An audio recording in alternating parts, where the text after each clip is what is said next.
Hi hello guys, welcome back to Aadya colourful.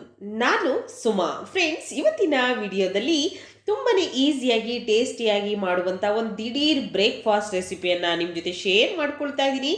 Dosa idli ತಿಂದು ಬೇಜಾರಾಗಿದ್ದರೆ ದಿಢೀರಾಗಿ ತಯಾರಿಸಿ ರುಚಿಯಾದ ಒಂದು ಇನ್ಸ್ಟೆಂಟ್ ಬ್ರೇಕ್ಫಾಸ್ಟ್. ಈ ಬ್ರೇಕ್ಫಾಸ್ಟನ್ನು ತಯಾರಿಸೋದಕ್ಕೆ ಮೊದಲನೇದಾಗಿ ಒಂದು ಬೌಲಿಗೆ 1 ಕಪ್ ಆಗುವಷ್ಟು ಗೋಧಿ ಹಿಟ್ಟನ್ನು ಹಾಕ್ಕೊಳ್ತಾ ಇದ್ದೀನಿ. ಸೊ ನಾವು ಚಪಾತಿಗೆ ಬಳಸ್ತೀವಲ್ಲ, ಅದೇ ಹಿಟ್ಟನ್ನು ಹಾಕ್ಕೊಳ್ತಾ ಇರೋದು. 1 ಕಪ್ ಗೋಧಿ ಹಿಟ್ಟಿಗೆ ನಾನು 1 ಸ್ಪೂನ್ ಆಗುವಷ್ಟು ಬಿಳಿ ಎಳ್ಳನ್ನು ಸೇರಿಸ್ಕೊಳ್ತಾ ಇದ್ದೀನಿ. ಖಂಡಿತವಾಗ್ಲೂ ತುಂಬಾ ಟೇಸ್ಟಿಯಾಗಿರುವಂತಹ ಒಂದು ರೆಸಿಪಿ ಇದು. ನಂತರ ಕೊತ್ತಂಬರಿ ಸೊಪ್ಪು ಸ್ವಲ್ಪ ಸಣ್ಣದಾಗಿ ಕಟ್ ಮಾಡಿ ಹಾಕ್ಕೊಳ್ಳೋಣ. ನಂತರ ಇದಕ್ಕೆ ಸ್ವಲ್ಪ ರೆಡ್ ಚಿಲ್ಲಿ ಫ್ಲೆಕ್ಸನ್ನು ಹಾಕ್ಕೊಳ್ಬೇಕಾಗುತ್ತೆ. ಸೊ ಬೇಕು ಅಂದರೆ ಇದನ್ನು ಮನೆಯಲ್ಲೂ ಕೂಡ ತಯಾರಿಸ್ಕೊಳ್ಬೋದು, ಅಥವಾ ಅಂಗಡಿಯಲ್ಲೂ ಕೂಡ ಈ ಒಂದು ರೆಡ್ ಚಿಲ್ಲಿ ಫ್ಲೆಕ್ಸು ಸಿಗುತ್ತೆ ನಿಮಗೆ. ಓಕೆ, ಸೊ 1 ಸ್ಪೂನ್ ಆಗುವಷ್ಟು ರೆಡ್ ಚಿಲ್ಲಿ ಫ್ಲೆಕ್ಸ್ ಹಾಕ್ಕೊಂಡಿದ್ದೀನಿ. ರುಚಿಗೆ ತಕ್ಕಷ್ಟು ಉಪ್ಪನ್ನು ಕೂಡ ಸೇರಿಸ್ಕೊಳ್ಳೋಣ. ಇದಕ್ಕೆ ಉಪ್ಪನ್ನು ಹಾಕಿದ ನಂತರ ಇವಾಗ ಚೆನ್ನಾಗಿ ಇದನ್ನು ಮಿಕ್ಸ್ ಮಾಡ್ಕೊಳ್ಳೋಣ. ಒಂದ್ಸಲ ಈ ರೀತಿಯಾಗಿ ನೀಟಾಗಿ ಮಿಕ್ಸ್ ಮಾಡ್ಕೊಳ್ತಾ ಇದ್ದೀನಿ. ಸೊ ನೀಟಾಗಿ ಮಿಕ್ಸ್ ಆದ ನಂತರ ಒಂದು ಬೌಲಿಗೆ ಇದರಲ್ಲೇ 2 ಸ್ಪೂನ್ ಆಗುವಷ್ಟು ಹಿಟ್ಟನ್ನು ತೆಗೆದಿಟ್ಕೊಳ್ಳೋಣ. ಈ ರೀತಿ ಮಿಕ್ಸ್ ಮಾಡ್ಕೊಂಡಿದ್ದೀನಿ. ಸೊ ಈಗ ಒಂದು ಬೌಲ್ ತೊಗೊಳ್ತಾ ಇದ್ದೀನಿ. ಅದಕ್ಕೆ 2 ಸ್ಪೂನ್ ಆಗುವಷ್ಟು ಹಿಟ್ಟನ್ನು ಹಾಕ್ಕೊಳ್ತಾ ಇದ್ದೀನಿ. ಈಗ ಇದಕ್ಕೆ ನಾವು 1 ಕಪ್ ಆಗುವಷ್ಟು ಉಪ್ಪಿಟ್ಟು ರವೆಯನ್ನು ಸೇರಿಸ್ಕೊಳ್ಳೋಣ. ದಪ್ಪ ರವೆ ಮಾಮೂಲಿಯಾಗಿ ಬರುತ್ತಲ್ಲ ಉಪ್ಪಿಟ್ಟಿಗೆ ಬಳಸೋವಂಥದ್ದು, ಆ ರವೆಯನ್ನೇ ಹಾಕ್ಕೊಳ್ತಾ ಇದ್ದೀನಿ. ನೀವು ಚಿರೋಟಿ ರವೆ ಹಾಕ್ಕೊಳ್ತೀವಿ ಅಂದರೆ ಚಿರೋಟಿ ರವೆ ಕೂಡ ನೀವು ಹಾಕ್ಕೊಳ್ಬೋದು. ಸೊ ನಾನಿಲ್ಲಿ 1 ಕಪ್ ಆಗುವಷ್ಟು ರವೆಯನ್ನು ಹಾಕ್ಕೊಳ್ತಾ ಇದ್ದೀನಿ. ಹಾಕಿದ ನಂತರ ಒಂದ್ಸಲ ಚೆನ್ನಾಗಿ ಮಿಕ್ಸ್ ಮಾಡ್ಕೊಳ್ಳೋಣ. ಈ ರೀತಿಯಾಗಿ ಮಿಕ್ಸ್ ಮಾಡ್ಕೊಂಡು ತಗೊಳ್ತಾ ಇದ್ದೀನಿ. ಹೀಗೆ ಮಿಕ್ಸ್ ಆದ ನಂತರ ಇದಕ್ಕೆ 2 ಸ್ಪೂನ್ ಆಗುವಷ್ಟು ಎಣ್ಣೆಯನ್ನು ಸೇರಿಸ್ಕೊಳ್ಳೋಣ.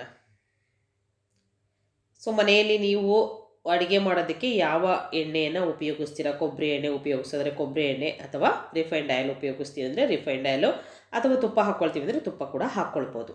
2 ಸ್ಪೂನು ಅಡುಗೆ ಎಣ್ಣೆಯನ್ನು ಸೇರಿಸ್ಕೊಂಡಿದ್ದೀನಿ. ಅದಾದ ನಂತರ ಕೈಯಲ್ಲೇ ಚೆನ್ನಾಗಿ ಇದನ್ನು ಮಿಕ್ಸ್ ಮಾಡ್ಕೊಳ್ತಾ ಇದ್ದೀನಿ. ಅದಾದ ನಂತರ ಇವಾಗ ನಾವು ಇದಕ್ಕೆ ನೀರನ್ನು ಹಾಕ್ಕೊಳ್ತಾ ನಾವು ಕಲಿಸ್ಕೊಳ್ಬೇಕಾಗುತ್ತೆ. ಸ್ವಲ್ಪನೇ ನೀರನ್ನು ಹಾಕ್ಕೊಳ್ಳೋಣ. ತೀರಾ ತೆಳ್ಳಗೆ ಮಾಡೋಕ್ಕೆ ಹೋಗಬೇಡಿ. ಸೊ ನೋಡಿಕೊಂಡು ಹಿಟ್ಟನ್ನು ಕಲಿಸ್ಕೋಬೇಕಾಗುತ್ತೆ. ರವೆ ಎಲ್ಲ ಹಾಕಿರೋದ್ರಿಂದ ಸ್ವಲ್ಪ ನೀರು ಜಾಸ್ತಿ ತಗೊಳುತ್ತೆ. ಇದು ಗಟ್ಟಿ ಅಂತೂ ಮಾಡೋಕ್ಕೆ ಹೋಗಬಾರ್ದು, ಸ್ವಲ್ಪ ತೆಳ್ಳಗಿದ್ರೂ ಪರವಾಗಿಲ್ಲ. ಫ್ರೆಂಡ್ಸ್, ನೀವು ಇದನ್ನು ಎಷ್ಟೇ ಸಲ ಮಾಡಿ ತಿಂದರೂ ಕೂಡ ಇದು ನಿಮಗೆ ಪ್ರತಿ ಸಾರಿ ತಿಂದಾಗಲೂ ಕೂಡ ಸೂಪರ್ ಟೇಸ್ಟ್ ಅನಿಸುತ್ತೆ. ನಿಮಗೆ ಬೇಜಾರೇ ಆಗೋದಿಲ್ಲ, ಅಷ್ಟು ಟೇಸ್ಟಿಯಾಗಿರುವಂಥ ಒಂದು ಬ್ರೇಕ್ಫಾಸ್ಟ್ ಇದು. ಇಲ್ಲಾಂದರೆ ಇದನ್ನು ಸಂಜೆ ಸ್ನ್ಯಾಕ್ಸಿಗೆ ಮಾಡ್ಕೊಳ್ತೀವಿ ಅಂದರೆ ಸಂಜೆ ಸ್ನ್ಯಾಕ್ಸಿಗೂ ಕೂಡ ನೀವು ತಯಾರಿಸ್ಕೊಳ್ಬೋದು, ಏನೂ ತೊಂದರೆ ಇಲ್ಲ. ಈಗ ಮಿಕ್ಸ್ ಮಾಡಿ ಹಿಟ್ಟನ್ನು ಇಟ್ಟಿದ್ದೀನಿ. ಸ್ವಲ್ಪ ತೆಳ್ಳಗೆ ಹಿಟ್ಟನ್ನು ನಾವು ಕಲಿಸ್ಕೊಳ್ಬೇಕಾಗತ್ತೆ, ಯಾಕೆಂದರೆ ರವೆ ಹಾಕಿರೋದ್ರಿಂದ ಅದು ಅಬ್ಸರ್ವ್ ಮಾಡ್ಕೊಳ್ಳುತ್ತೆ. ಸೊ ಅದಕ್ಕೋಸ್ಕರ ಸ್ವಲ್ಪ ತೆಳ್ಳಗೆ ಇರಲಿ. ಅದಾದ ನಂತರ 2 ಆಲೂಗೆಡ್ಡೆಯನ್ನು ಬೇಯಿಸಿ ಅದರ ಸಿಪ್ಪೆಯನ್ನು ತೆಗೆದಿಟ್ಕೊಳ್ತಾ ಇದ್ದೀನಿ. ನೋಡ್ಬೋದು, ಈ ರೀತಿಯಾಗಿ ಸಿಪ್ಪೆಯನ್ನು ಕ್ಲೀನ್ ಮಾಡ್ಕೊಳ್ಳೋಣ. 2 ಆಲೂಗೆಡ್ಡೆಯನ್ನು ಬೇಯಿಸಿ ತಗೊಂಡಿರೋವಂಥದ್ದು. ಸೊ ಈಗ ಸಿಪ್ಪೆಯೆಲ್ಲ ಕ್ಲೀನ್ ಮಾಡಿ ಇಟ್ಟಿರೋವಂತಹ ಆಲೂಗೆಡ್ಡೆಯನ್ನು ನಾವು ಮ್ಯಾಶ್ ಕೂಡ ಮಾಡ್ಕೋಬೋದು, ಅಥವಾ ತುರಿದು ಕೂಡ ತಗೊಳ್ಬೋದು. ಸೊ ನಿಮಗೆ ಯಾವುದು ಕಂಫರ್ಟ್ ಆಗುತ್ತೋ ಸೊ ಅದನ್ನು ಮಾಡಿ. ನಾನಿಲ್ಲಿ ತುರಿದು ತಗೊಳ್ತಾ ಇದ್ದೀನಿ, ಯಾಕೆಂದರೆ ಒಂದು ಚೂರು ಗಂಟು ಕೂಡ ಬರೋದಿಲ್ಲ. ಅದಕ್ಕೋಸ್ಕರ ತುರಿದ್ಬಿಟ್ರೆ ಬೆಸ್ಟ್ ಆಗುತ್ತೆ, ಅದಕ್ಕೋಸ್ಕರ ಅಷ್ಟೇ. ಬೇಕು ಅಂದರೆ ಮ್ಯಾಶ್ ಮಾಡ್ಕೊಳ್ತೀವಿ ಅಂದರೆ ಮ್ಯಾಶ್ ಮಾಡ್ಬೋದು. ಈಗ 2 ಆಲೂಗೆಡ್ಡೆಯನ್ನು ಕೂಡ ಈ ರೀತಿಯಾಗಿ ತುರಿದು ತಗೊಳ್ಳೋಣ. ನೋಡಿ, ತುರಿದಿದ್ದು ಆಗಿದೆ. ಇವಾಗ ಸ್ವಲ್ಪ ಇದಕ್ಕೆ ಮಸಾಲೆಗಳನ್ನು ಸೇರಿಸ್ಕೊಳ್ಳೋಣ. 1 ಹಸಿರು ಮೆಣಸಿನಕಾಯಿನ ಸಣ್ಣದಾಗಿ ಕಟ್ ಮಾಡಿ ಹಾಕ್ಕೊಳ್ತಾ ಇದ್ದೀನಿ. ಹಾಗೆ 1 ಸ್ಪೂನ್ ಆಗುವಷ್ಟು ರೆಡ್ ಚಿಲ್ಲಿ ಫ್ಲೆಕ್ಸು. ಅದಾದ ನಂತರ ಇವಾಗ ಇದಕ್ಕೆ ಸ್ವಲ್ಪ ಉಪ್ಪನ್ನು ಕೂಡ ಸೇರಿಸ್ಕೊಳ್ಬೇಕು. ನೀವು ಆಲೂಗಡ್ಡೆ ಬೇಯಿಸೋಕ್ಕೆ ಉಪ್ಪು ಹಾಕ್ಕೊಂಡಿದ್ದೀರೋ ಇಲ್ವೋ ಅಂತ ನೋಡಿಕೊಂಡು ಉಪ್ಪನ್ನು ಹಾಕ್ಕೊಳ್ಳಿ. ನಂತರ ಇವಾಗ 1 ಈರುಳ್ಳಿಯನ್ನು ಸಣ್ಣದಾಗಿ ಕಟ್ ಮಾಡಿ ಹಾಕ್ಕೊಂಡಿದ್ದೀನಿ. ಮತ್ತು ಕೊತ್ತಂಬರಿ ಸೊಪ್ಪು ಸ್ವಲ್ಪ ಸಣ್ಣದಾಗಿ ಕಟ್ ಮಾಡಿ ಹಾಕ್ಕೊಂಡಿದ್ದೀನಿ. ನೋಡಿ, ಉಪ್ಪನ್ನು ಸೇರಿಸ್ಕೊಂಡು ಈಗ ಒಂದ್ಸಲ ಇದಕ್ಕೆ ಮಸಾಲೆ ಮತ್ತು ನಿಮಗೆ ಇಷ್ಟ ಆಗುವಂತಹ ಒಂದು ಚಾಟ್ ಮಸಾಲಗಳನ್ನು ಹಾಕ್ಕೊಳ್ಬೋದು ಬೇಕು ಅಂತ ಅಂದರೆ. ಸ್ವಲ್ಪ ಧನಿಯಾ ಪೌಡರ್ನ ಸೇರಿಸ್ಕೊಳ್ತಾ ಇದ್ದೀನಿ. ಮತ್ತು ಒಂದು ಕಾಲು ಸ್ಪೂನ್ ಆಗುವಷ್ಟು ಗರಂ ಮಸಾಲವನ್ನು ಇದಕ್ಕೆ ಹಾಕ್ಕೊಳ್ತೀನಿ. ಹಾಗೆ ಆಮ್ಚೂರ್ ಪೌಡರ್ ಇದ್ದರೆ ಆಮ್ಚೂರ್ ಹಾಕ್ಕೊಳ್ಳಿ, ಅಥವಾ ಚಾಟ್ ಮಸಾಲ ಇದ್ದರೆ ಚಾಟ್ ಮಸಾಲವನ್ನು ಹಾಕ್ಕೊಳ್ಳಿ. ನಾನು ಚಾಟ್ ಮಸಾಲ ಹಾಕ್ಕೊಳ್ತಾ ಇದ್ದೀನಿ ಸ್ವಲ್ಪ, ಒಂದು ಅರ್ಧ ಸ್ಪೂನ್ ಆಗುವಷ್ಟು. ಇಷ್ಟನ್ನು ಕೂಡ ಚೆನ್ನಾಗಿ ಮಿಕ್ಸ್ ಮಾಡಿಕೊಂಡು ತಗೊಳ್ತಾ ಇದ್ದೀನಿ. ಈ ರೀತಿಯಾಗಿ ನೀಟಾಗಿ ಮಿಕ್ಸ್ ಮಾಡ್ಕೊಳ್ಳೋಣ. ಎಲ್ಲದೂ ಕೂಡ ಚೆನ್ನಾಗಿ ಮಿಕ್ಸ್ ಆಗಬೇಕು, ಹಾಗೆ ಮಿಕ್ಸ್ ಮಾಡ್ಕೊಳ್ಳಿ. ತುಂಬಾ ಈಸಿಯಾಗಿ ಮಾಡ್ಕೊಳ್ಳುವಂತಹ ಒಂದು ರೆಸಿಪಿ ಇದು. ಸೊ ಖಂಡಿತವಾಗ್ಲೂ ತುಂಬಾ ಇಷ್ಟ ಆಗುತ್ತೆ ಎಲ್ಲರಿಗೂ ಕೂಡ. ಇನ್ಸ್ಟೆಂಟಾಗಿ ಮಾಡುವಂಥ ಒಂದು ಬ್ರೇಕ್ಫಾಸ್ಟ್ ರೆಸಿಪಿ ಅಥವಾ ಇನ್ಸ್ಟೆಂಟ್ ಸ್ನ್ಯಾಕ್ಸ್ ರೆಸಿಪಿ ಅಂತಲೂ ಹೇಳ್ಬೋದು. ಈಗ ಚಿಕ್ಕ ಚಿಕ್ಕ ಉಂಡೆಗಳಾಗಿ ಮಾಡಿ ಒಂದು ಕಡೆ ಇಟ್ಕೊಂಡಿದ್ದೀನಿ. ಮತ್ತು ಹಿಟ್ಟನ್ನು ಕಲಿಸ್ಬೇಕಾದ್ರೆ ಸ್ವಲ್ಪ ಹಿಟ್ಟನ್ನು ತೆಗೆದಿಟ್ಕೊಂಡಿದ್ವಲ್ಲ, 2 ಸ್ಪೂನ್ ಆಗುವಷ್ಟು ಹಿಟ್ಟು, ಅದಕ್ಕೆ ಸ್ವಲ್ಪ ನೀರನ್ನು ಹಾಕ್ಕೊಳ್ತಾ ಇದ್ದೀನಿ. ನೀರು ಸ್ವಲ್ಪ ಹಾಕಿ ನಾವು ಹಿಟ್ಟನ್ನು ಕಲಿಸ್ಕೊಳ್ಬೇಕು. ಯಾವ ಹದಕ್ಕೆ ಹಿಟ್ಟನ್ನು ಕಲಿಸ್ಕೊಳ್ಬೇಕು ಅಂತಂದರೆ, ಸ್ವಲ್ಪ ತೆಳ್ಳಗೆ ಇರಲಿ, ತೀರ ತೆಳ್ಳಗೆ ಮಾಡ್ಕೋಬೇಡಿ, ಸ್ವಲ್ಪ ತೆಳ್ಳಗೆ ಇರಲಿ. ನೋಡಿ, ಈ ರೀತಿಯಾಗಿ ಇದ್ದರೆ ಸಾಕು. ನಾವು ರಾಗಿ ಸರಿ ಮಾಡಬೇಕಾದ್ರೆ ಹೇಗೆ ಮಾಡ್ಕೊಂಡಿರ್ತೀವಲ್ಲ, ಆ ರೀತಿಯಾಗಿ ಇದ್ದರೆ ಸಾಕು. ಈ ರೀತಿಯಾಗಿ ರೆಡಿಯಾಗಿದೆ. ಈಗ ಹಿಟ್ಟನ್ನು ತೋರಿಸ್ತೀನಿ. ನೋಡಿ, ರವೆ ನೀರನ್ನೆಲ್ಲ ಅಬ್ಸರ್ವ್ ಮಾಡ್ಕೊಂಡಿದ್ದೆ. ಹಿಟ್ಟು ಕಲಿಸ್ಬೇಕಾದ್ರೆ ಎಷ್ಟು ನಾವು ಸ್ವಲ್ಪ ನೀರಿರಲಿ ಅಂತ, ತೆಳ್ಳಗಿರಲಿ ಅಂತ ಮಾಡ್ಕೊಂಡಿದ್ವಿ. ಈಗ ನೋಡಿ ನೀಟಾಗಿ ಅಬ್ಸರ್ವ್ ಆಗಿದೆ. ಈ ರೀತಿಯಾಗಿ ನಾದ್ಕೊಂಡು ಒಂದೇ 1 ಸೆಕೆಂಡ್ ನಾದ್ಕೊಳ್ಳಿ, ಜಾಸ್ತಿ ಏನು ನಾದಕ್ಕೆ ಹೋಗಬೇಡಿ ಇದನ್ನು. ಈಗ ಸ್ವಲ್ಪ ಕೈಗೆ ಎಣ್ಣೆ ಹಚ್ಚಿ ಸ್ವಲ್ಪ ಚಿಕ್ಕ ಚಿಕ್ಕ ಉಂಡೆಗಳನ್ನಾಗಿ ತಗೊಂಡು ನೀವು ನೋಡಿ, ನಾನು ಸ್ಟಫಿಂಗಿಗೆ 3-5 ನಾನು ರೆಡಿ ಮಾಡಿ ಇಟ್ಟಿದ್ದೀನಿ. ಈಗ ಈ ಹಿಟ್ಟನ್ನು ಕೂಡ ತಗೊಳ್ಳೋಣ. ಕೈಗೆ ಸ್ವಲ್ಪ ಎಣ್ಣೆ ಹಚ್ಕೊಂಡು ಒಂದು ಚಿಕ್ಕದಾಗಿರುವಂತಹ, ಕೈಯಲ್ಲಿ ತಟ್ಕೋಬೋದು. ಈ ರೀತಿಯಾಗಿ ಸ್ವಲ್ಪ ಅಗಲಿಸಿ ಅದನ್ನು ಬೇಕಿದ್ರೆ ಲಟ್ಟಿಸ್ಕೊಂಡು ಕೂಡ ನೀವು ಮಾಡ್ಕೋಬೋದು. ಕೈಯಲ್ಲಿ ಈ ಥರ ನೀವು ಸ್ವಲ್ಪ ತಟ್ಕೊಂಡು ಅದರಲ್ಲಿ ಸ್ಟಫಿಂಗನ್ನು ಇಟ್ಟು ಕ್ಲೋಸ್ ಮಾಡ್ಕೋಬೋದು.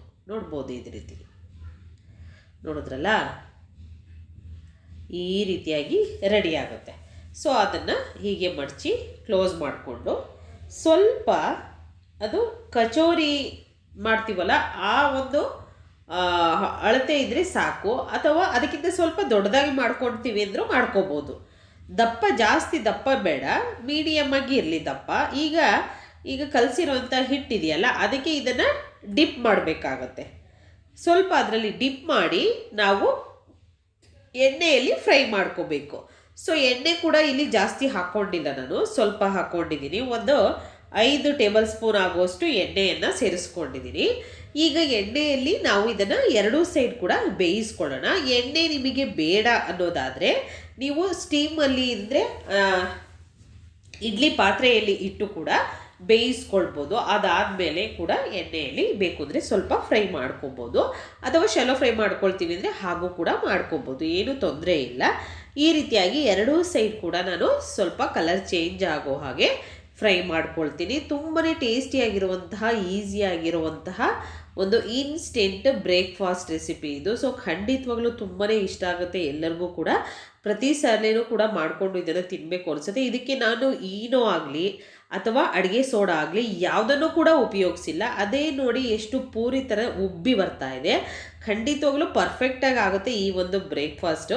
ಸೊ ಈಗ 2 ಸೈಡ್ ಕೂಡ ಸ್ವಲ್ಪ ಗೋಲ್ಡನ್ ಕಲರ್ ಬರ್ತಾ ಇದೆ. ಈ ರೀತಿ ಆದರೆ ಸಾಕು, ನಮಗೆ ಚೆನ್ನಾಗಿ ಬೆಂದಿದೆ ಅಂತ. ಬೇಯಿಸಬೇಕಾದ್ರೆ ಎಣ್ಣೆಯಲ್ಲಿ ನೀವು ಸ್ಟವ್ನ ಲೋ ಫ್ಲೇಮಲ್ಲಿ ಇಟ್ಕೊಂಡೇ ಬೇಯಿಸ್ಕೊಳ್ಳಿ. ಪರ್ಫೆಕ್ಟಾಗಿ 2 ಸೈಡ್ ಕೂಡ ಕಲರ್ ಚೇಂಜ್ ಆಗೋ ಹಾಗೆ ಚೆನ್ನಾಗಿ ಬೇಯುತ್ತೆ. ಈಗ ಆಗಿದೆ ಇದು ನೋಡಿ. ಆಗಿರುವಂಥದ್ದನ್ನು ಒಂದು ಟಿಶ್ಯೂಗೆ ನಾನು ತೆಗೆದಿಟ್ಕೊಳ್ತಾ ಇದ್ದೀನಿ. ಮತ್ತು ಇನ್ನೊಂದು ಬ್ಯಾಚು ನಾನು ಎಣ್ಣೆಯಲ್ಲಿ ಹಾಕಿ ಫ್ರೈ ಮಾಡ್ಕೊಳ್ತೀನಿ. ಸೊ ತುಂಬಾ ಟೇಸ್ಟಿಯಾಗಿರುವಂಥ, ಈಸಿಯಾಗಿರುವಂತಹ ಒಂದು ರುಚಿಯಾಗಿರುವಂಥ ಬ್ರೇಕ್ಫಾಸ್ಟ್ ರೆಸಿಪಿ ರೆಡಿಯಾಗಿದೆ ಫ್ರೆಂಡ್ಸ್. ನೀವು ಕೂಡ ಮನೇಲಿ ತಯಾರಿಸಿ ಹೇಗೆ ಬಂತು ಅಂತ ತಪ್ಪದೆ ಕಾಮೆಂಟ್ ಸೆಕ್ಷನಲ್ಲಿ ತಿಳಿಸಿ. ಇವತ್ತಿನ ವಿಡಿಯೋನ ಇಲ್ಲಿಗೆ ಮುಗಿಸ್ತಾ ಇದ್ದೀನಿ. ಮತ್ತೆ ಇನ್ನೊಂದು ಹೊಸ ವಿಡಿಯೋ ಜೊತೆ ಬರ್ತೀನಿ ಫ್ರೆಂಡ್ಸ್. ಅಲ್ಲಿವರೆಗೂ take care, bye, see you.